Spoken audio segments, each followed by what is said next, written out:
Amen. Bonjour à tous. Bonjour à tous. J'espère que vous allez tous bien. Nous sommes réunis en ce matin pour pouvoir adorer notre Dieu, pour pouvoir élever son nom. C'est vraiment une opportunité que nous avons. C'est une grâce d'être réunis ici en ce matin. Et nous allons commencer par la prière. Et pour nous encourager dans la prière, je vais lire deux passages.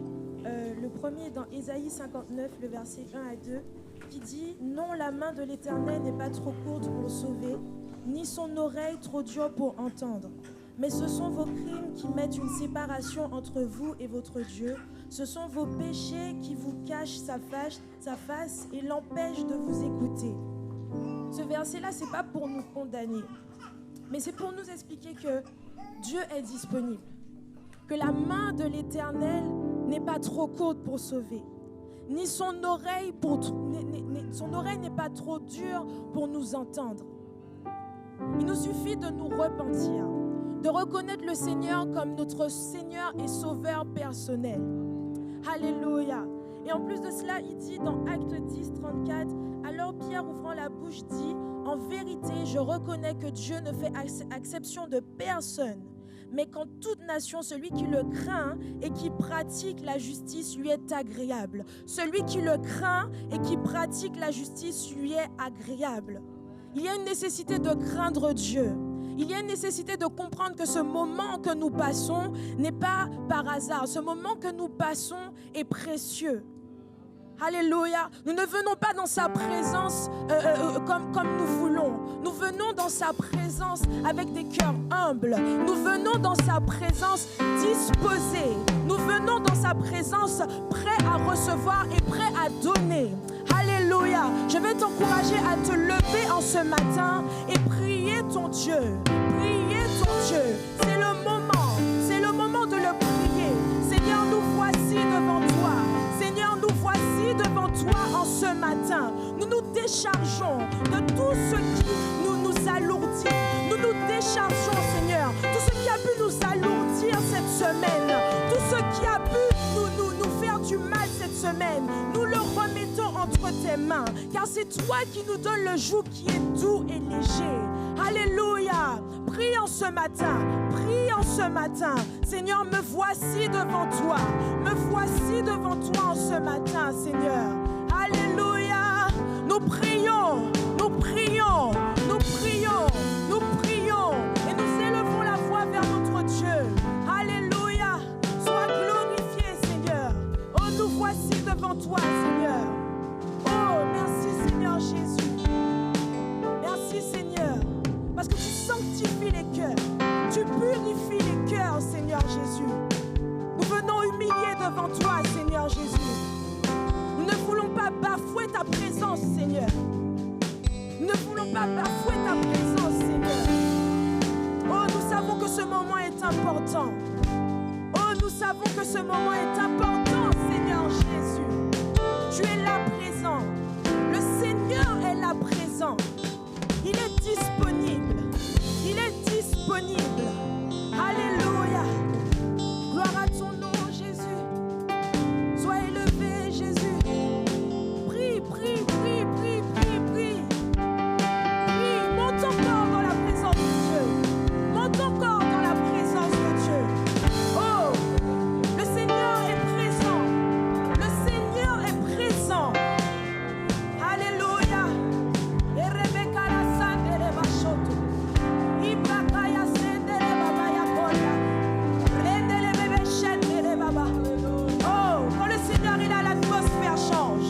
Quand le Seigneur est là, tes pensées changent. Quand le Seigneur est là, la manière dont tu étais venu, je peux t'assurer que tu repartiras autrement. Je peux t'assurer que tu repartiras avec un plus. Rela kaya dolobosho. Ibalakaya sendere baba ya kandele boko. Élève ta voix, élève ta voix, élève ta voix, élève ta voix. Le Seigneur apprécie ce moment. Le Seigneur aime ce moment. Rendele baba shandele bakarie doloboko. Ibaba ya kandele bebe shete. Tu mérites nos louanges, Seigneur. Tu mérites nos adorations, Seigneur. Nous ne sommes pas venus pour nous-mêmes. Nous ne sommes pas venus pour les autres. Seigneur, nous nous sommes venus pour toi. Seigneur, nous sommes venus pour toi. Alléluia. Louange à toi, Seigneur. Louange à toi, Seigneur. Car tu mérites la louange en ce matin. Oui, tu mérites la louange en ce matin. Peuple de Dieu, loue l'Éternel. Peuple de Dieu, prie ton Dieu. En ce matin, Dieu veut agir. Dieu veut agir en ce matin. Dieu veut toucher en ce matin. Dieu veut délivrer en ce matin. Sois prêt, sois prêt, sois prêt, sois prêt.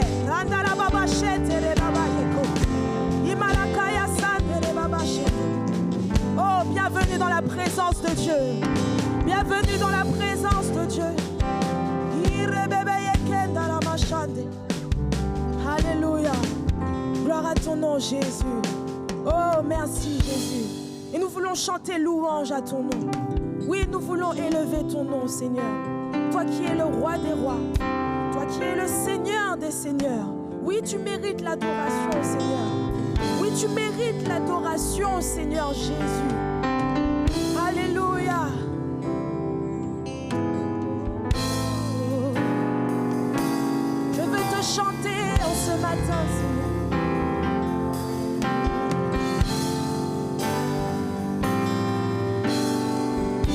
Je chante louange à ton nom. Seigneur, louange à ton nom. Car tu mérites cela, Seigneur. Jésus, car ton nom est grand et digne de louange. Chantons tous ensemble. Je chante louange.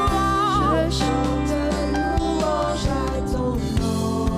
Seigneur, Seigneur, louange à ton nom. Jésus, Jésus, car ton nom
confiance.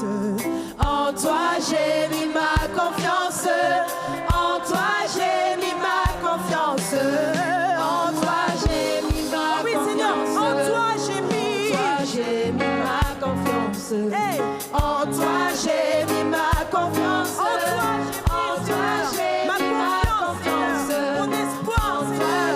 En toi j'ai mis ma confiance. En toi j'ai mis ma confiance. En toi j'ai mis ma confiance.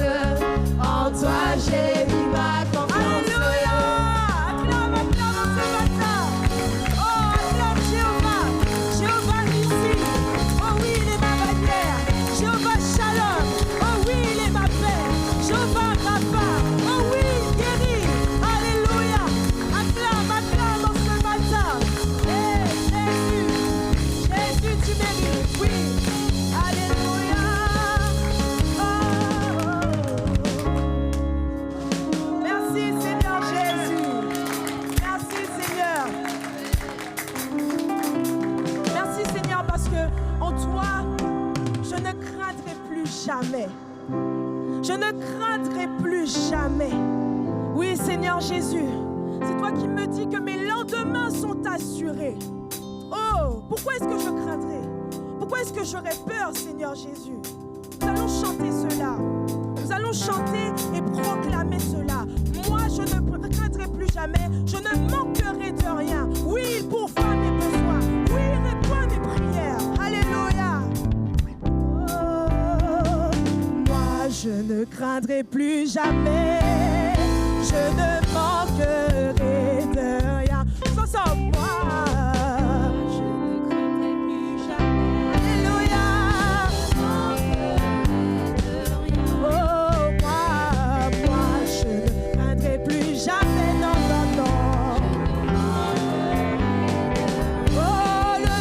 Qui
Dieu Tout-Puissant, nous te bénissons, Seigneur. Oh Seigneur notre Dieu, Seigneur notre Dieu, nous pouvons le dire, oui, tu es notre Dieu. Oui, tu es merveilleux. Oui, tu es glorieux. Oh, sois exalté, sois glorifié en ce matin, Seigneur Jésus. Alléluia. Seigneur notre Dieu, tu es glorieux. Nous t'adorons et nous t'aimons. Que ton règne s'établisse sur la terre.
présent parmi nous, Seigneur Jésus.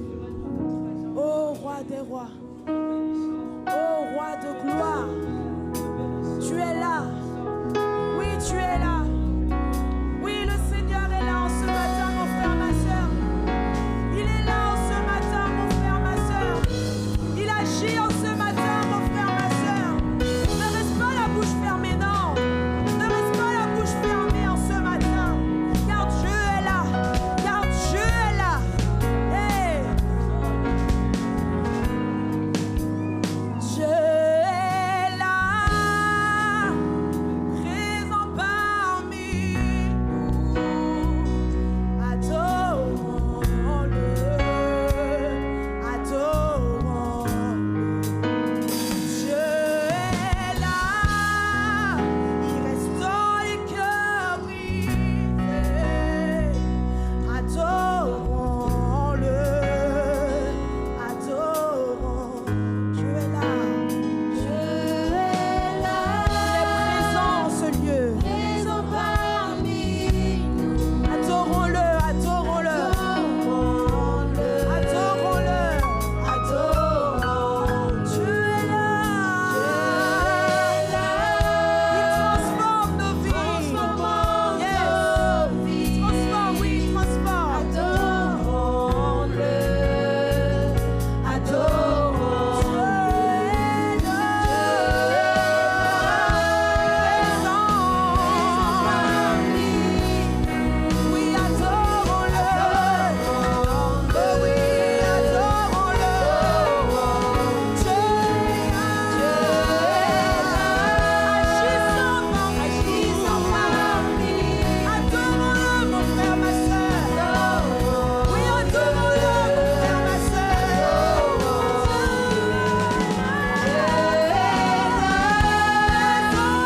Présent parmi nous. Alors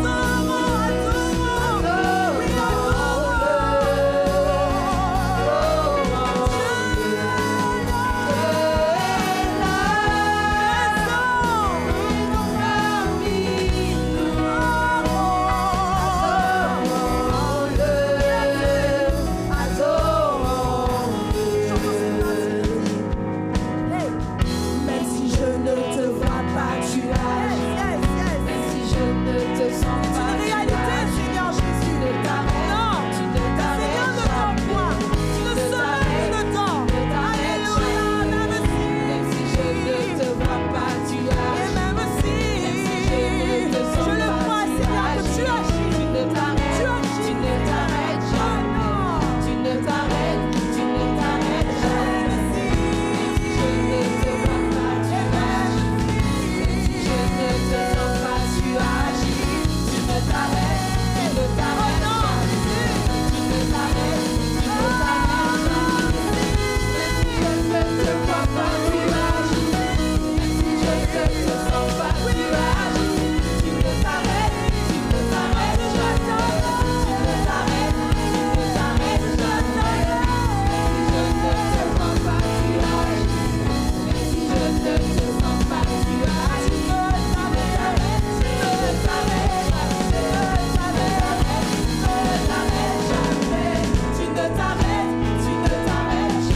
Jésus ne s'arrête jamais. Tu ne t'arrêtes jamais. Tu ne t'arrêtes jamais. Oh, c'est tu ne t'arrêtes jamais. Toujours. Il agit toujours. Le Seigneur est présent. Il agit toujours. Alléluia. Alléluia. Rien n'est plus grand pour mon Dieu. Rien n'est trop grand pour mon Dieu. Tu ne t'arrêtes. Tu ne t'arrêtes jamais. Tu ne t'arrêtes. Tu ne t'arrêtes jamais. Tu ne t'arrêtes. Oh, tu ne t'arrêtes jamais. Tu ne t'arrêtes. Tu ne t'arrêtes. Tu ne t'arrêtes. Tu ne t'arrêtes. Tu ne t'arrêtes. Tu ne t'arrêtes jamais. Tu ne t'arrêtes. Tu ne t'arrêtes jamais. Même si je ne te vois pas, tu agis en ce lieu. Même si je ne te sens pas, tu agis en ce lieu. Tu agis en ce lieu. Oh oui, il agit en ce lieu. Oh oui, il agit en ce lieu.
t'arrêtes jamais.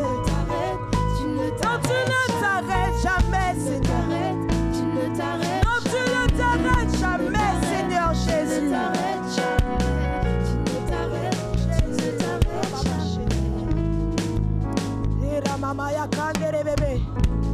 Oh, prions ce matin. Monte encore. Monte encore. Là où tu étais, monte encore. Et rebebe chete karianda la mama yeke. Oh, rabakaya sande rebebe. Nous sommes venus pour adorer un Dieu puissant. Nous sommes venus pour adorer un Dieu qui est capable. Oh, Jésus. Oh, Jésus. Oh, Jésus. Oh, Jésus. Ta présence est le ciel pour moi. Oh, Jésus. Oh, Jésus. Alléluia. Ta présence est le ciel pour moi. Oh, Jésus.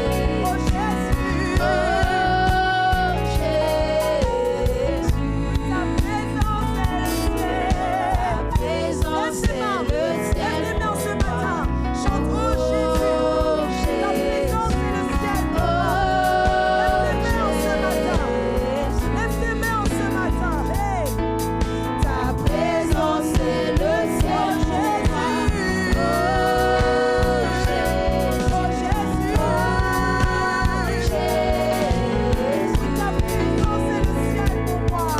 Ta présence est le ciel pour moi. Ta présence est le ciel. Oh oui. Ta présence est le ciel. Oh oui, Seigneur, oui. Ta présence est le ciel. Ta présence. Ta présence. Hey, ta présence, Jésus. Ta présence, tu veux transformer. En ta présence, tu veux changer. Oh, en ta présence, nous sommes touchés. Alléluia. Ta présence est le ciel pour moi. Ta présence est le ciel pour moi. Ta présence est le ciel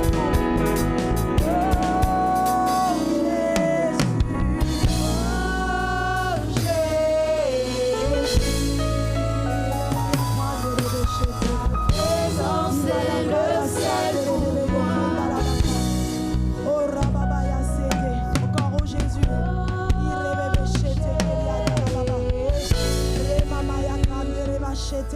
Ta présence est le ciel pour moi. Je dis en sa présence tu es transformé. Oh oui, en sa présence tu es changé. Oh oui, en sa présence tu reçois la paix. Oh oui, en sa présence tu reçois la joie. Non pas la joie comme le monde, mais la joie de Dieu. Alléluia. Ta présence est le ciel pour moi, Jésus. Car un jour dans tes parties vaut mieux que de ailleurs, oui. Cette parole est vraie. Cette parole est vraie. Alléluia. Oh Jésus. Ta présence est le ciel pour moi.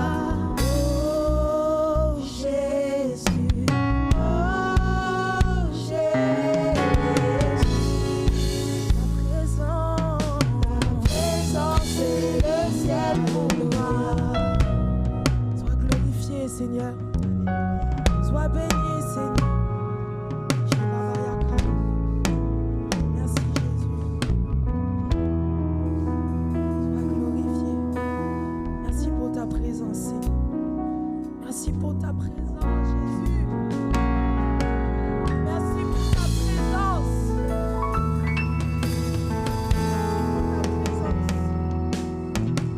Si tu n'étais pas là, Seigneur, où irais-je? Si tu n'étais pas là, Seigneur, que serais-je? Ta présence, Seigneur, ta présence me suffit, Jésus. Alléluia. Gloire à toi, Seigneur Jésus. Merci, Seigneur. Alléluia. Je vais inviter le service d'accueil. puisse apporter nos offrandes selon ce que nous avons à cœur. Merci Seigneur Jésus. Merci parce que tu nous permets d'avoir afin que l'on puisse donner, Seigneur Jésus. Et merci pour les offrandes que tu as mis à cœur de chacun de donner, Seigneur Jésus. Bénis ces offrandes. Tu vois les projets, Seigneur. Et je te remercie parce que tu pourvois. Je te remercie parce que tu nous utilises pour pouvoir pourvoir. Merci, Seigneur Jésus. Amen. Alléluia. Alléluia. Merci, Seigneur. Je crois qu'après ce moment, on est sûr que Dieu est capable de faire. Qui est d'accord avec cela? Dieu est capable de faire. Tout ce qu'il dit, il fera. Il n'est pas un Dieu, il n'est pas un homme pour mentir, ni un fils de l'homme pour se repentir. Alléluia. Infiniment, abondamment, bien au-delà de tout ce que tu demandes au travers de la puissance qui agit en toi. On reprend infiniment. Tu peux te lever en ce matin. Bien au-delà.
s'accomplit toujours. Elle ne remonte pas à lui sans avoir porté son effet sur la terre, dans le cœur des gens, dans ceux qui s'ouvrent à lui. Amen, il le fera. Amen, gloire à Jésus, gloire à Jésus. Merci aux musiciens, aux chantres. Amen, pour la bénédiction qu'ils nous apportent au travers de leur ministère. Et nous sommes tous bénis et merci à chacun d'entre vous. Amen, pour la louange que vous exprimez au Seigneur. Oh, tous ensemble, on loue et on célèbre Jésus. On l'acclame ce matin. Oh, nous te bénissons, Jésus. Nous t'offrons ce culte, Seigneur. C'est bien peu de choses par rapport à tout ce que tu fais pour nos vies. Mais Seigneur, reçois nos louanges. Alléluia, reçois nos louanges. Alléluia. Merci Jésus. Merci Jésus. Amen. Amen. Gloire au Seigneur. Il y a un deuxième culte tout à l'heure qui va démarrer à 11h15. Et donc, entre les deux cultes, eh bien, écoutez, passez du bon temps, partagez des moments ensemble, parlez un petit peu, conversez. Partez pas tout de suite, mais n'oubliez pas que les sorties sont par les deux portes qui sont ici pour laisser le soin à ceux qui rentrent d'entrer par la porte principale et puis de prendre votre place pour le deuxième culte. Voilà. On se rejoint mercredi sur Zoom pour une réunion de prière, un moment de louange, et puis dimanche prochain pour nos deux cultes que vous pouvez suivre également sur notre chaîne YouTube. Il y a l'école du dimanche la semaine prochaine et on vous remercie vraiment pour tous vos dons, pour vos efforts, pour vos offrandes, vos dîmes pour la nouvelle église dans laquelle nous allons être cette année et on prie pour que toutes les démarches se fassent dans les meilleures conditions et c'est ce qui est en train de se faire. Merci Seigneur. Et je rappelle aussi aux jeunes que vous avez des rendez-vous et je crois qu'il y a un rendez-vous samedi prochain. Renseignez-vous auprès de vos pasteurs de jeunesse, Achot et Charlie, et ils sont là pour vous servir, ils sont là pour être là pour vous communiquer. Ce matin, on veut rentrer dans la parole de Dieu et je vous invite à vous lever, on veut prier le Seigneur qu'il bénisse sa parole. Amen. Nous sommes dans une série de messages sur les 7 églises de l'Apocalypse.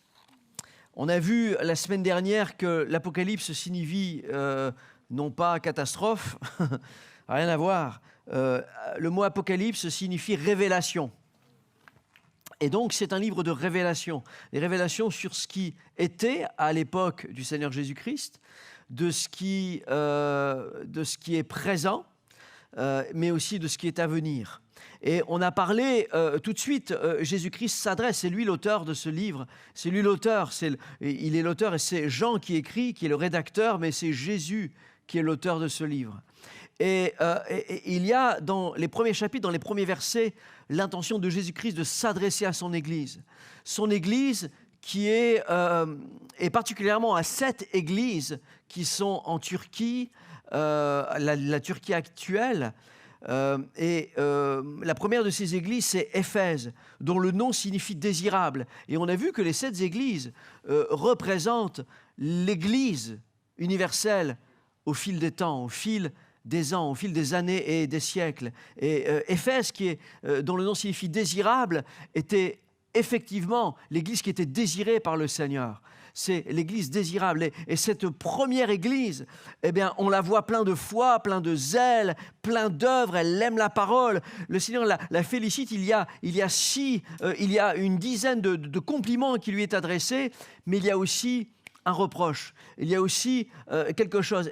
Elle avait perdu son premier amour. Alors, elle continuait à œuvrer, elle continuait à faire des choses, mais la flamme de l'amour des premiers jours avait disparu. Et le Seigneur l'appelle à la repentance, et le Seigneur l'appelle à ce qu'elle pratique les premières œuvres, mais avec l'amour.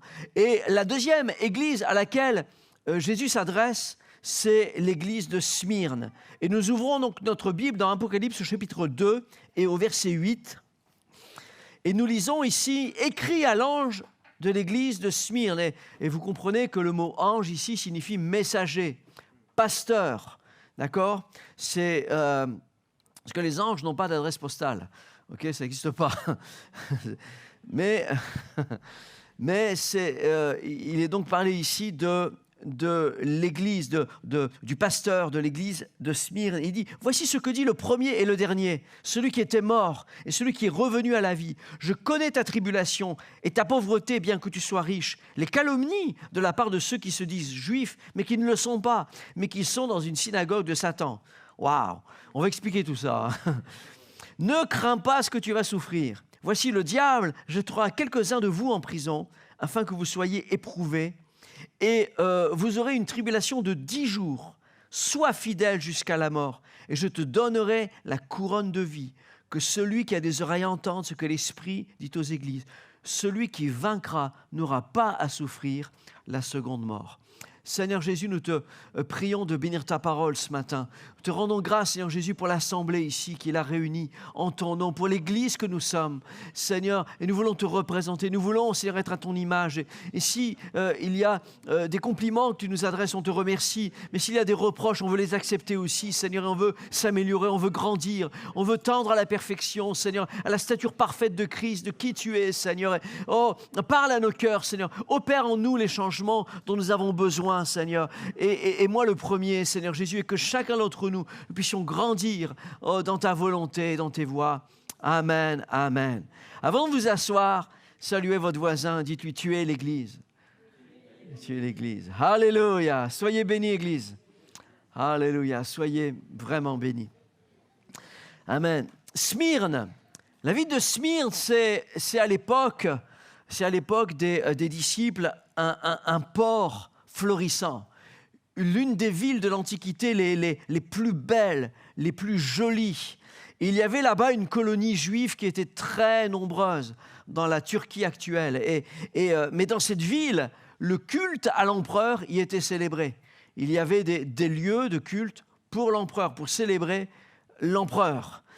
Et je vous rappelle qu'à cette époque-là, nous sommes sous l'Empire romain. Juste avant, il y avait l'Empire grec. Alors, il y avait dans plusieurs des villes de l'époque, il y avait des temples qui étaient adressés à des divinités grecques, mais d'autres qui étaient adressés à l'empereur. L'empereur qui était considéré comme un dieu à cette époque-là. C'était le plus grand, le plus fort, le plus beau. Et je disais la semaine dernière que ces hommes-là n'avaient aucune mauvaise estime d'eux-mêmes. Ils se voyaient plus forts que tout le monde. Et donc, il y avait des cultes qui étaient adressés. Mais il y avait aussi des églises. Il y avait des lieux de culte, il y avait des gens qui se réunissaient pour adorer le Seigneur Jésus-Christ, et notamment l'église de Smyrne. Et dans cette église, ici à Smyrne, à l'époque où Jean écrit cette lettre, c'est Polycarpe, qui est un disciple de Jean. Polycarpe qui s'est converti sous le ministère de Jean, qui est pasteur à cette époque-là. Et il faut savoir que cette église a été fondée par l'église d'Éphèse. Et je vous disais la semaine dernière que l'église d'Éphèse, c'était l'une des églises principales dans l'Asie mineure. Et de l'église d'Éphèse sont sortis plusieurs ministères qui ont fondé les églises alentours. Et Smyrne est à 80 km au sud d'Éphèse. Et cette église-là, elle a un impact puissant et grand dans cette ville de Smyrne. Et on a vu dans l'échelle du temps que cette seconde église apparaît après l'église d'Éphèse, après cette église primitive qui rayonne par les œuvres, par sa foi, par son zèle. On sait que juste après, à cette époque-là, il y a eu une époque de tribulation, une persécution. Les églises, les chrétiens ont été persécutés. Les historiens nous rappellent que Néron avait fait éclairer toute une rue avec des chrétiens qui étaient mis sur des bûchers pour éclairer les rues. C'est incroyable. Donc les chrétiens étaient persécutés et Smyrne ne fait pas exception. C'est même l'une des villes, l'une des églises qui a été le plus persécutée. Et vous savez pourquoi? Parce que cette église-là, elle avait un impact dans sa ville. Elle avait un tel impact que les historiens nous disent que même les artisans qui fabriquaient des idoles faisaient faillite. Donc, il y a un moment, il y avait un problème économique pour tous ceux qui fabriquaient pour des divinités. Il y avait là une église qui était forte et Satan veut la détruire. Satan veut détruire cette église. Satan veut détruire les chrétiens, veut éliminer les chrétiens. de la ville de Smyrne. Mais si nous sommes là aujourd'hui, Église, c'est qu'aucun empire, aucune philosophie, aucun empereur ne peut détruire l'Église. Alléluia. La Bible nous dit que les portes du séjour des morts ne prévaudront point contre l'Église du Dieu puissant. Et Jésus a dit, je bâtirai mon Église. Et rien ne peut la détruire. Acclamons le Seigneur qui bâtit son Église. Amen. Voltaire avait dit qu'un jour viendra où la Bible sera oubliée. La Bible sera un livre oublié et poussiéreux. Combien sont d'accord pour dire qu'aujourd'hui, c'est Voltaire qui est poussiéreux? Mais l'Église est toujours vivante. Amen. Et l'ironie de l'histoire, c'est, quand vous lisez là, sur Internet, c'est que vous voyez que la maison de la Bible a racheté la maison de Voltaire. Si bien qu'aujourd'hui, de la cave au grenier, vous avez des Bibles partout. Je trouve que Dieu a beaucoup d'humour. Il a beaucoup d'humour. Et je prie pour tous ceux qui s'élèvent contre l'Église aujourd'hui. Méfiez-vous que votre maison, votre palais ou votre je ne sais quoi devienne un jour un lieu de culte, un lieu où Jésus-Christ sera célébré. Vous dites peut-être non dans votre tête, peut-être que quelqu'un écoute, là, il dit mais non, jamais de la vie. Mais attends, Dieu a beaucoup d'humour. Provoque-le pas parce que tu vas voir un peu ce qu'il peut faire. La ville de Smyrne, et aujourd'hui la ville de Smyrne, c'est la ville d'Izmir. Okay, il y a 170 000 personnes aujourd'hui. C'est encore une ville qui a été magnifique, où il y a beaucoup de touristes. Enfin, il y avait beaucoup de touristes qui allaient là-bas. La ville d'Izmir, aujourd'hui c'est Izmir, mais la ville de Smyrne, il y a là des chrétiens, et Jésus leur adresse un message d'espoir.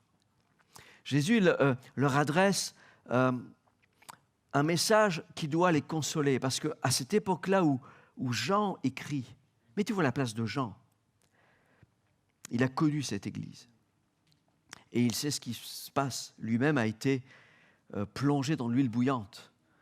Il en est ressorti, il est resté vivant, mais son corps est couvert de stigmates, de ses brûlures. Et là, il écrit à l'église de Smyrne. Et il écrit à ce pasteur, Polycarpe, qui est né sous son ministère. Et Polycarpe, il est né de parents chrétiens, un disciple de Jean, nommé pasteur à l'église de Smyrne vers l'an 100. Et il remplit ses fonctions du ministère pendant 50 ans. 50 ans, il a été le pasteur de cette église. Et certains commentateurs pensent que donc il a reçu cette lettre pendant qu'il était encore le pasteur. Et Polycarpe lui-même, et ça, il y a des écrits, on a retrouvé des écrits notamment de l'abbé Jo, le 25 avril 167, où il rédige, où il reprend les propos de Polycarpe lui-même, qu'il disait que dans une réunion de prière, alors qu'il priait dans son église, il a eu une vision, et il se voyait sur son oreiller, et celui-ci était en flammes. Et quand la réunion de prière s'est arrêtée, il a dit à ses frères, mes frères, je pense que je vais devoir mourir sur un bûcher. C'est la vision que j'ai eue. Et c'est ça qui s'est passé. Parce qu'il faut savoir qu'à cette époque-là, à Smyrne, le mot Smyrne signifie myrrhe. De ce mot, on tire le mot myrrhe. Et vous savez, la myrrhe, ce que c'est? La myrrhe, on peut montrer des images. Je crois on recueille des arbres, des plantes, on broie ces plantes-là, et desquelles on retire un parfum. Et à cette époque-là, à Smyrne, on devait amener un parfum à l'empereur. On devait célébrer le culte à l'empereur et amener un parfum. Et après avoir fait ça, on donnait un certificat. Et ceux qui n'apportaient pas le parfum, ceux qui n'apportaient pas leur bonne odeur à l'empereur, étaient condamnés. Et alors Polycarpe, lui, n'adore pas l'empereur. Lui, il adore Jésus-Christ. Et c'est son parfum, c'est sa louange, c'est son adoration. Et alors, il est arrêté. Et voilà ce que nous rapporte l'abbé Jo. Il dit... à l'entrée de ce vieillard dans l'amphithéâtre, et on peut vous montrer ici des images de cet amphithéâtre, tous les chrétiens présents entendirent une voix mystérieuse qui lui disait « Courage, Polycarpe, combat en homme de cœur !» Et le proconsul lui demanda « Mais es-tu Polycarpe ?» Il dit « Oui, je le suis. » « Aie pitié de tes cheveux blancs, maudis le Christ et tu seras libre. Il y a 86 ans que je le sers et il ne m'a fait que du bien. Comment pourrais-je le maudire? Il est mon créateur, mon roi et mon sauveur. Mais sais-tu, Polycarpe, que j'ai des lions et des ours tout prêts à te dévorer? Fais-les venir, dit Polycarpe. Puisque tu te moques des bêtes féroces, je te ferai brûler. Et Polycarpe de dire, je ne crains que le feu qui brûle les impies et qui ne s'éteint jamais. Fais venir tes bêtes, allume le feu, je suis prêt à tout.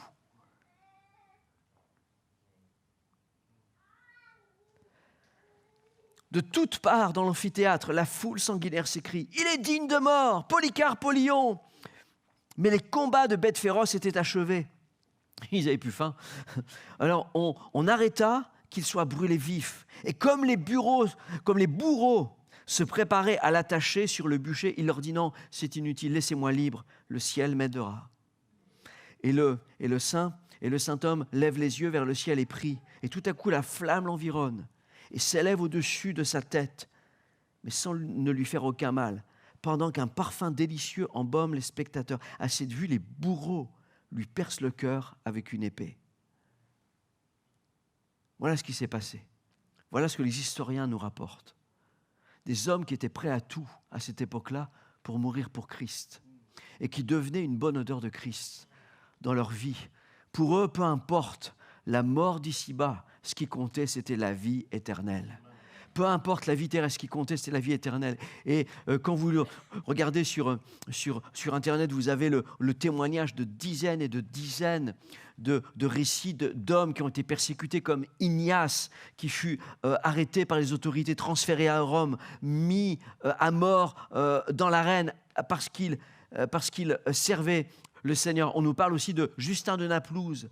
Vous avez entendu Justin Martyr, c'est lui, Justin de Naplouse, qui était condamné parce qu'il avait refusé de participer au culte d'idoles. Il a été exécuté par décapitation en l'an 165. Il y a plein d'autres martyrs et la Bible nous dit qu'ils sont beaux les pieds de ceux qui annoncent la parole de Dieu.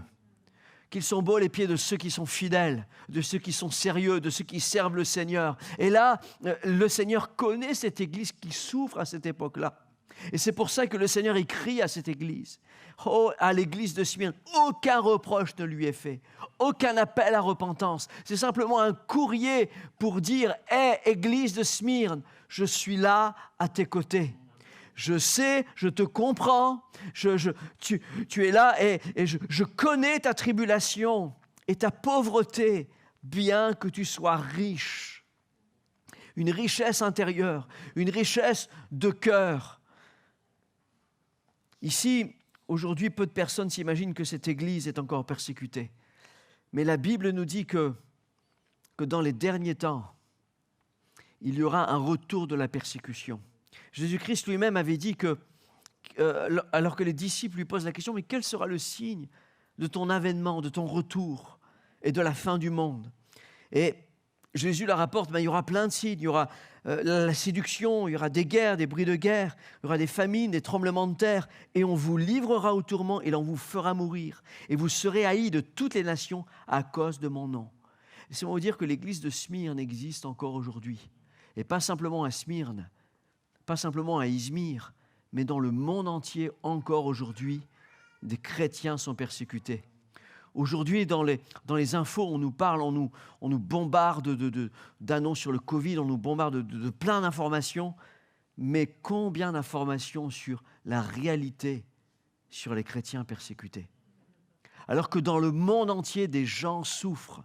On nous parle ces derniers jours que le pape est allé en Irak et il est allé voir les chrétiens de ce pays.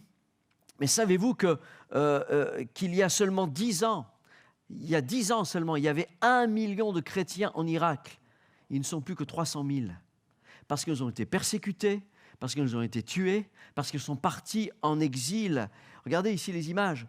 130 000 chrétiens refusent de renier Christ dans l'Irak du Nord. Qui en parle de ça? Il y a des chrétiens aujourd'hui qui meurent à cause de Christ. Ils disent ici, ce reportage nous dit que les djihadistes sont rentrés et m'ont menacé de leurs armes en ne me laissant pas d'autre choix que de partir. Me convertir à l'islam ou affronter l'épée, raconte Mika, un grand-père paralysé sur sa chaise roulante que son petit-fils a aidé à fuir. Les 45 églises de Mossoul ont été détruites ou occupées, leurs croix arrachées, les signes extérieurs du christianisme ont été éliminés et le message de l'État islamique, c'est éradiquer les chrétiens. L'Église Irak existe depuis 2000 ans, mais il reste aujourd'hui moins de 300 000 chrétiens dans tout le pays. Les 130 000 chrétiens directement menacés par l'offensive djihadiste ont préféré tout perdre que de renier Christ. Et aujourd'hui, ce n'est pas simplement en Irak, mais c'est aussi en Inde, où on ne stigmatise pas ici une communauté religieuse, ou etc. C'est loin de nous de porter un message contre qui que ce soit, mais simplement vous effectuez un rapport sur le fait qu'il y a des chrétiens qui meurent aujourd'hui à cause de Christ. En Inde, on nous parle aussi que des hindouistes, des gens sont persécutés. Dans l'Inde du Nord, le conseil du district de Bastar a voté une loi interdisant aux non-hindous l'accès à plus de 35 villages, sous prétexte de préserver les traditions culturelles et religieuses des habitants. Mais Sayan George, représentant des chrétiens de l'Inde, est scandalisé. Il dit « Voilà comment la suspicion et le discrédit sont jetés sur la communauté chrétienne qui doit fuir, provoquant la division parmi la population. » Donc des gens fuient, des gens partent. C'est la même chose en Libye, c'est la même chose partout. Et dans notre siècle ici, on a vécu des persécutions et l'on vit encore des persécutions en Chine. Qui connaît Frère André, le fondateur de Portes Ouvertes, une association qui parle de la persécution des chrétiens dans le monde. Lui a assisté aussi à des choses qui lui paraissaient incroyables. Il a été en Chine et il est dit, là-bas, il était dans un temps où dans sa vie, il appréciait moins l'Église. Comme beaucoup peut-être aujourd'hui, le privilège de participer à une vie d'Église. Il dit, il est facile de se lasser de son Église. Pendant des années, je n'ai pas progressé dans la mienne. Les prédications m'ennuyaient, la musique me mettait mal à l'aise, la communion fraternelle était inexistante. Je ne retirais du culte avec mes frères et sœurs en Christ qu'un sentiment de lassitude et d'inutilité. La réalité, c'était en fait le reflet d'une froideur spirituelle. Hein. Mais ce n'était pas le fruit de mon imagination et je ne témoigne pas par amertume. Aller à l'église dans mon pays me représentait un test d'endurance, jusqu'à ce que je visite une église persécutée. Nous étions 50 entassés dans une pièce au premier étage. Nous chantions la bouche fermée à cause des voisins, hostiles à cette communauté. Un prédicateur se leva, un vieillard sec et musclé. Il avait à peine prononcé une phrase qu'il fondit en larmes. Il répétait sans cesse la même phrase. « Jamais je n'aurais imaginé qu'un jour j'aurais à nouveau le privilège de prêcher », disait-il. Il riait et il pleurait tour à tour, avec des gémissements et des sanglots. Et bientôt toute l'assemblée, sauf moi, pleurait elle aussi. Pendant une demi-heure au moins, je commençais à être lassé. Il redisait toujours la même phrase, et mon interprète répétait sans cesse « c'est le même verset, c'est le même verset ». Et le vieil homme répétait toujours ce verset, il fondait en larmes, il riait et recommençait, et je me disais « ce culte est nul ». Et plus tard, j'ai rencontré ce vieil homme. Lorsqu'il me raconta son histoire, je me repentis de mon attitude. Il était pasteur consacré vers les années 50 en Chine. Il n'exerçait son ministère pastoral depuis 6 mois, lorsque son église fut interdite. Jeté en prison, il passa 20 années. Après sa libération, gravement malade, il n'eut la force de prêcher à nouveau que des années plus tard, à l'âge de 77 ans. Et j'avais entendu sa première prédication après 31 ans de silence. Pas étonnant qu'il se soit effondré. Que peut-on ressentir à garder la parole de Dieu pour soi pendant 31 ans, sans savoir un jour si on pourra prêcher à nouveau? Et comment prêcher après un si long silence sans être bouleversé? Pendant ces longues années de prison, raconte-t-il, jamais je n'aurais imaginé le privilège de prêcher la parole de Dieu à un groupe de chrétiens et la Bible ouverte devant eux avec ces longues années en prison. C'était inconcevable. Et lorsque j'eus l'occasion, comme vous l'avez vu, tout ce que je pouvais faire était de répéter la gorge nouée le même verset qui m'avait soutenu pendant tout ce temps. Louez Dieu dans l'assemblée des fidèles. Après 31 ans de silence, après la torture, après la prison, simplement 6 mois après avoir ouvert son église, arrêté, torturé, mais restant fidèle à son Dieu pendant toutes ces années. Pendant toutes ces années, restant fidèle. Je pourrais vous parler aussi de cet homme qui a marqué l'histoire, Nelson Mandela, qui a eu la bonne attitude après des années, des dizaines d'années en prison, sortir de prison et n'avoir aucun sentiment de haine, mais ne partageant que de l'amour et amenant tout un pays à la réconciliation et à l'amour et au pardon et à la grâce. Et c'est cela les hommes. C'est cela des femmes chrétiennes, des hommes et des femmes qui servent Dieu de tout leur cœur, avec passion. Et c'est un dernier témoignage ce matin, c'est en ex-URSS où dira-t-il, je me souviens aussi d'un pasteur en Union soviétique qui dut assister au matraquage de son fils par le KGB parce qu'il refusait de révéler l'endroit où il avait caché son imprimerie clandestine, où il imprimait des tracts chrétiens, des Bibles, des morceaux de la Bible, et où il avait caché son imprimerie. Et c'était au-delà de ses forces de père. Il voyait les coups redoubler et entendait les os de son fils se briser devant lui.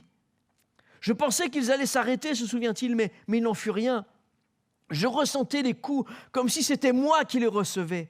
Et quand enfin je compris qu'il le battrait à mort, je voulus crier « Arrêtez, épargnez mon fils, je vous dirai tout !» Mais avant de pouvoir prononcer ces paroles, mon fils hurla « Ne leur dis rien, Père. Jésus vient me chercher. Il est si beau. » Des années plus tard, ce père raconte, je me souviens de mes sentiments alors que mon fils mourait. J'étais reconnaissant que mon fils repose dans le sein de Jésus. Non, c'était encore plus fort, je l'enviais même. Aujourd'hui, je ne comprends toujours pas, mais voyez-vous, Jésus était si proche que la pire des tragédies aurait été ressentie comme une bénédiction. Ainsi donc, lorsque l'idée de la mort traverse notre esprit de façon moins inhabituelle, comme lorsque l'avion plonge dans un trou d'air ou quand on entend les résultats de tests de dépistage du cancer ou du Covid actuellement, eh bien, je me souviens de mes amis persécutés et je reprends courage. Et s'ils témoignent, malgré tout, de la beauté de Jésus et de la paix indicible qu'il accorde, alors qu'il n'est pas tragique de suivre ce chemin si souvent emprunté avant moi, leurs expériences face à la mort nous aident à nous libérer de la crainte de la mort. Qui sont beaux les pieds de ceux qui annoncent la bonne nouvelle. Je vous parle aujourd'hui de persécution. Je vous parle aujourd'hui d'églises, de frères et sœurs qui meurent à cause de leur foi. Et quand j'entends aujourd'hui encore des plaintes aujourd'hui, c'est j'ai chaud, j'ai froid, c'est loin, c'est long, c'est court, c'est pas assez, c'est ceci, c'est cela. Moi, je dis, mais Seigneur, pardonne-leur. Pardonne-leur, que de pauvres chrétiens qui ne comprennent pas que le privilège que nous avons de nous réunir encore pour le moment en toute liberté, de nous réunir et de célébrer Jésus-Christ de tout notre cœur. Alléluia, alléluia. Oh, alléluia. Est-ce que savez-vous que toutes les 5 minutes, un chrétien meurt à cause de sa foi? Pendant l'heure dans laquelle nous sommes, des chrétiens meurent en ce moment même. Des gens sont mis à mort. Et Jésus-Christ écrit à l'église de Smyrne. Jésus-Christ veut encourager cette église et ceux qui souffrent. Et laissez-moi vous dire que si quelqu'un souffre aujourd'hui, c'est pas parce que vous n'êtes pas martyr aujourd'hui, pas parce que vous n'êtes pas persécuté que Jésus-Christ ne prête aucune attention à vous. Il vous aime et il vient vers vous avec un message d'encouragement pour vous dire « Je suis là dans tes souffrances. Je suis là pour t'accompagner et je suis là pour t'aider. » La lettre que Jésus-Christ fait à Smyrne nous apprend 3 choses. Premièrement, que dans nos souffrances, même les pires, Jésus vient à nous. Deuxièmement, c'est que dans nos souffrances et dans nos persécutions, nous prouvons qui nous sommes et qui Jésus est. Et que dans nos souffrances et dans nos peines, nous fixons nos yeux sur les promesses. C'est ça que Jésus-Christ écrit. Il dit, écrit à l'ange de l'église de Smyrne, voici ce que dit le premier et le dernier. Jésus se présente comme ça et on l'a chanté tout à l'heure. Merci pour les chants inspirés, le premier et le dernier. Jésus-Christ dit, mais tu sais quoi, moi, il n'y a rien qui a été fait avant moi et rien qui sera fait après. Je suis le premier et je suis le dernier. Je suis l'alpha et l'oméga, je connais tout. Du début à la fin. Il s'adresse à toi ce matin, il dit, je connais ton épreuve, je connais ton sentiment, je connais ta maladie, je sais ce que tu vis, mais sache que je suis le premier et le dernier. Je suis le commencement et la fin. Et il dira à cette église où des gens meurent à cause de leur foi, oh, je suis celui qui était mort et qui est revenu à la vie. Jésus leur adresse un message d'espoir et leur dit, hé, église de Smyrne, vous qui souffrez, sachez une chose, c'est que moi, j'ai aussi été mis à mort, mais je suis revenu à la vie. Alléluia! Et Jésus dira, je tiens les clés de la mort et du séjour des morts. Alléluia! Voilà notre espérance. Que nous mourions en martyrs ou pas, nous savons qu'à cause de notre foi, de notre intégrité, de notre amour et de notre fidélité, un jour nous serons avec lui dans le ciel, où il dira, mon enfant, entre ici, bon et fidèle serviteur. Oh, qui veut entendre ces paroles? Alléluia! Amen, amen, amen. Smyrne signifie myrrhe, dont on extrait une plante, dont on extrait un parfum, des plantes aromatiques écrasées, broyées pour extraire un parfum. Et c'est cette église-là qui est broyée. Et un parfum monte vers le Seigneur. Je prie que nos épreuves, que vos épreuves, que les difficultés par lesquelles nous pouvons passer dans la vie, quelles qu'elles soient, puissent faire sortir de nous, non pas de la plainte, non pas un péché, non pas une mauvaise attitude, mais puisse émaner de notre vie un doux parfum. Quand on passe par les difficultés, par le deuil, Mamina, quand on passe par les difficultés, l'opposition avec les papiers, quand on passe par des épreuves où on nous évite, on ne veut pas d'église aujourd'hui, on ne veut pas ouvrir d'église. Et il y a des mères aujourd'hui qui ne veulent pas que dans leur ville des églises s'ouvrent. Ils ne comprennent pas l'importance, le bénéfice qu'ils auraient à ce que dans chaque ville, il y ait une église active. Non pas une religion, mais des hommes et des femmes qui servent Christ auprès de leurs contemporains. Et moi, j'aspire et j'ai hâte d'être dans notre nouvelle église, ou là-bas dans le quartier. Dans les Chartreux, on va avoir un quartier libre. On va faire du bien aux jeunes, on va faire du bien aux enfants. On va avoir des concerts à nouveau. On va avoir des manifestations, des kermesses, des choses comme ça pour le bien de la ville. Amen. Comme la semaine prochaine où plusieurs ici vont aller chanter dans une maison de retraite. Je dis merci Seigneur, on veut que ton Église, Seigneur, que ton Église rayonne et qu'elle fasse monter un parfum. Alors Jésus dit, hey, je suis là à tes côtés dans l'épreuve. Jésus voit cette Église de Smyrne, il est là, il se rapproche d'eux par sa parole. Il dit, hey, je sais ce que tu vis. Sache que j'étais mort, mais je suis revenu à la vie. Je connais ta tribulation. Je connais ta tribulation. C'est comme ça d'ailleurs que Jésus s'adresse tout au début, je ne sais pas si vous remarquez, mais tout au début de l'Apocalypse, dans les tout premiers versets, quand il dira « Je suis l'alpha, l'oméga, dit le Seigneur, celui qui était, qui est et qui vient, le Tout-Puissant, voici celui qui marche au milieu des 7 chandeliers, c'est-à-dire des 7 églises, ses pieds embrasés comme s'il marchait au milieu de la fournaise. » Ses pieds embrasés comme s'il marchait au milieu de la fournaise. Quand je lis cette parole, tout de suite, pouf, je connecte avec ce qui s'est passé avec Shadrach, Meshach et Abednego. Là, Jésus-Christ est en train de rappeler qu'il était celui là-bas, dans la fournaise, avec Shadrach, Meshach et Abednego.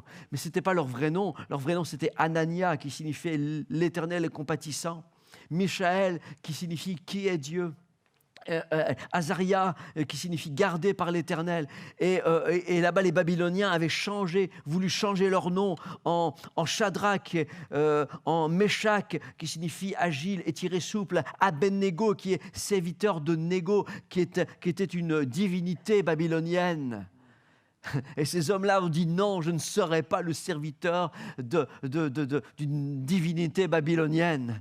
Moi, Anania, Michaël, Azaria, et ces hommes-là n'ont pas voulu plier le genou devant la statue de Nebuchadnezzar. Alors ils ont été pris, ils ont été jetés, liés au milieu de la fournaise. Et alors que le roi regardait au milieu de la fournaise, il dit, mais n'avons-nous pas jeté au milieu 3 hommes liés? Ils répondirent au roi, oui, certainement au roi. Et il reprit et dit, eh bien, je vois 4 hommes sans lien, et ils marchent au milieu du feu et n'ont pas mal. Et la figure du 4e homme ressemble à celle d'un fils de Dieu. Alléluia! Amen! On veut te lier. On te jette dans la fournaise, on te jette dans le feu, mais dans la fournaise, celui qui te connaît, celui qui connaît ta tribulation, délie tes liens. Amen. Tu es jeté dans le feu, mais lui vient à tes côtés. Et Jésus, dans l'Apocalypse, dit, hey, ses pieds embrasés comme s'il marchait au milieu de la fournaise. Jésus s'adresse à l'Église et dit, dans l'épreuve, je viens à tes côtés, je viens auprès de toi. On veut te lier, on veut t'empêcher, mais moi je te délivre et tu vas rayonner. Alléluia! Amen! Et c'est ça qui se passe.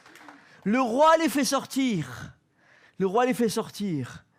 Ils virent que le feu n'avait aucun pouvoir sur le corps des hommes et que les cheveux de leur tête n'avaient pas été brûlés, et que les caleçons n'avaient même pas été endommagés, que l'odeur ne les avait même pas atteints. Alléluia! Moi, je fais des frites, je sens. Je fais cuire quelque chose, je sens. Mais Jésus dit, non, il fait un miracle. Il fait un miracle. Il nous montre à nous, l'Église, et que peu importe les épreuves par lesquelles tu passes, eh bien, je fais quelque chose pour toi. C'est que cette épreuve-là ne laissera pas de traces dans ta vie. Cette épreuve-là, elle te marque aujourd'hui. Elle est pénible pour toi. Tu vis des moments difficiles, tu vis de l'opposition avec des relations, avec ton mari, avec ton patron, avec ceux qui sont autour de toi. Mais moi, je viens à tes côtés et je veux que tu saches une chose. C'est que non seulement c'est ce que tu vis il n'y aura plus d'impact, il n'y aura pas d'odeur, il n'y aura pas de stigmate dans ta vie, mais il faut que tu saches une chose. C'est que ce que tu vis là, c'est ponctuel. Jésus dira à cette église, vous avez remarqué, je vais bientôt terminer, j'invite les chantres et les musiciens à venir. Il dit ici, cette épreuve durera 10 jours. 10 jours. Sois fidèle jusqu'à la mort. Sois fidèle jusqu'à la mort. Il dit, je connais les moments par lesquels que tu vis, mais cette épreuve va durer 10 jours. Laissez-moi revenir à ce que je retrouve ce passage. Il dit ici, vous aurez une tribulation de 10 jours. Voici le diable jettera quelques-uns d'entre vous en prison afin que vous soyez éprouvés et vous aurez une tribulation de 10 jours. Jésus dit à cette église, tu sais quoi? L'épreuve que tu vis, c'est pas éternel. Hein? Tu vas pas vivre ça jusqu'à ta mort. Cette épreuve-là, elle va durer 10 jours. Et là, ce qu'il vivait à cette époque-là, c'était bien sûr de l'opposition, de l'extérieur, mais il y avait même de l'opposition de l'intérieur. C'est-à-dire, c'est ceux qui se disaient juifs, c'est-à-dire, parce que vous savez que le mot juif, dans ce mot, il y a le mot louange. Judas, louange, juif. Ceux qui étaient, en principe, ceux qui devaient apporter des mots de louange, des mots de réconfort, des mots gentils, des mots d'encouragement, étaient devenus ceux qui calomniaient. Et ça, c'est une douleur encore peut-être plus grande que la douleur de ceux qui s'opposent et qui ne connaissent pas. Mais c'était des frères qui étaient là au milieu de l'église de Smyrne qui s'opposaient. Mais Jésus dira, tu sais quoi, cette tribulation ne va pas durer. Elle va durer 10 jours. Tu vis peut-être de la calomnie, tu vis peut-être des choses dans ta vie, de l'opposition, une épreuve. Mais cette épreuve n'est pas éternelle. Jésus dit, sois fidèle jusqu'à la mort. Garde les yeux fixés sur la promesse. Je te donnerai la couronne de vie. Et que celui qui a des oreilles entende ce que l'Esprit dit aux églises. Et c'est pour ça que Jésus nous parle. C'est pour ça que cette parole-là est importante, pas seulement pour l'église de Smyrne il y a 2000 ans, mais pour nous aujourd'hui. Que celui qui a des oreilles entende, que celui qui vaincra n'aura pas à souffrir la seconde mort.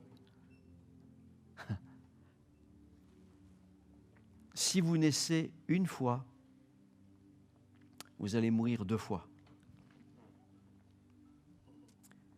Si vous naissez une fois, vous naissez une fois, déjà.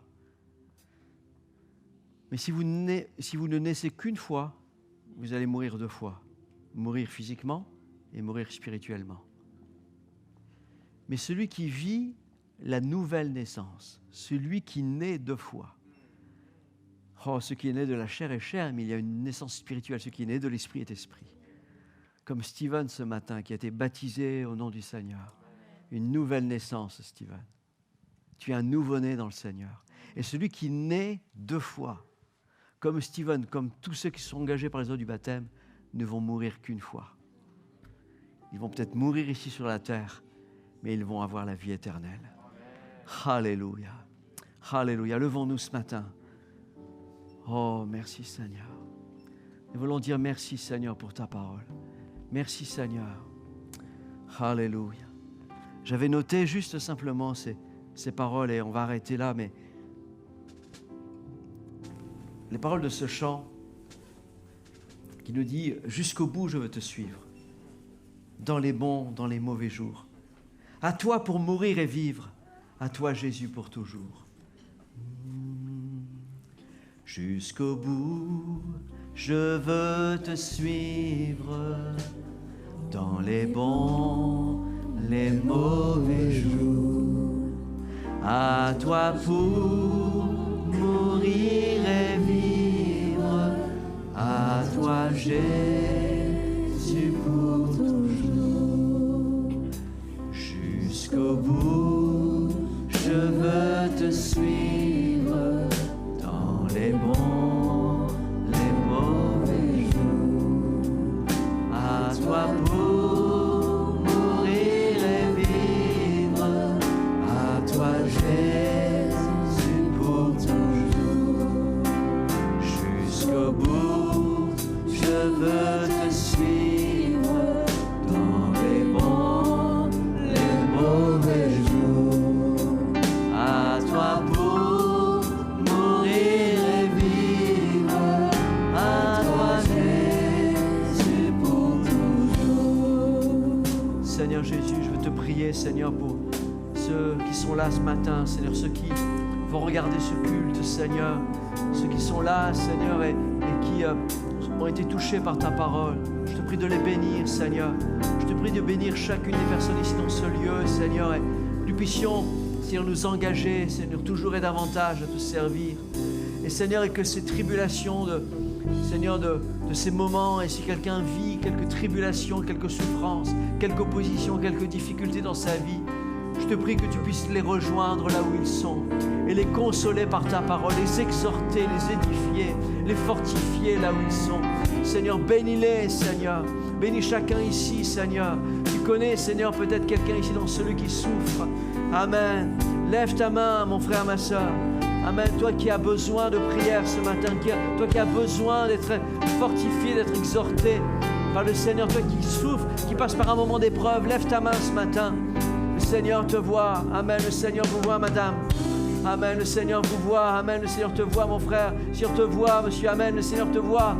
Amen. Le Seigneur vous voit. Le Seigneur voit toutes ces mains qui se lèvent. Oh, Seigneur, bénis, Seigneur. Je te prie, Seigneur, ce matin de venir, Seigneur, auprès de ceux qui passent par ces difficultés. Qu'ils puissent trouver un réconfort en toi. Qu'ils puissent trouver, Seigneur, une régénération de leur âme. Seigneur, retrouver l'espoir, retrouver la joie, retrouver la paix. Seigneur Jésus, au milieu de ces tribulations, Seigneur, de ces difficultés, viens maintenant, Seigneur, comme tu es venu au milieu de la fournaise, auprès de Shadrach, Meshach et Abednego. Seigneur, viens auprès de ces amis qui sont là ce matin. comme tu es venu et rejoindre tes disciples au sein de la tempête, en leur disant n'ayez pas peur. Oh, tu as calmé la mer, tu as calmé le vent, Seigneur. Oh Seigneur, calme les choses, calme les événements, Seigneur, que certains peuvent vivre. Sois là, Jésus, avec eux, Seigneur. Alléluia, alléluia, alléluia. Viens, Seigneur, viens, Seigneur, viens, Seigneur. Viens te glorifier maintenant, Jésus. Alléluia, alléluia. Oh, merci, Seigneur. Oh, Jésus. Jusqu'au bout, je veux te suivre. Dans les bons, les mauvais jours, À toi pour mourir et vivre, à toi Jésus pour toujours. Amen, amen. Soyez bénis, Église. Repartez dans la paix et la joie du Seigneur. Alléluia, je vous aime. Que Dieu vous bénisse. Amen. Alléluia.